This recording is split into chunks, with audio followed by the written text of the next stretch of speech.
Hey အခုချိန်ကြီးနှက်ခမ်းနီလာလာလေးတွေကိုဈေးကြီးပေးဝယ်ပြီးတော့တက်60ခွာကြီးကြီးစိုးတလောက်တော့မလာဘူးဖြစ်နေရမလားအဲ့ဒါဆိုလို့ရှိရင်နေ့မှာတော့ Clover ကပင်ကိုနှက်ခမ်း lip လေးကို enhance ဖြစ်သွားစေပြီးတော့ပူပူလေးဖြစ်သွားစေမယ် lip combo လေးနဲ့မိတ်ဆက်ပေးမယ်နော်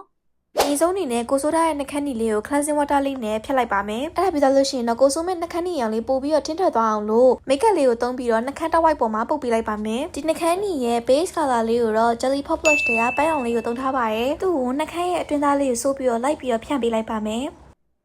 အခုခရဲကနှက်ခမ်းနီလေးကဘာမှတော့ထပ်ပြီးစိုးစရာမလိုတော့လို့ပဲဒါပေမဲ့ပို့ပြီးလာတော့အောင်နောက်ထပ် lipstick တစ်ချောင်းနဲ့ထပ်ပြီးအုပ်ပါမယ်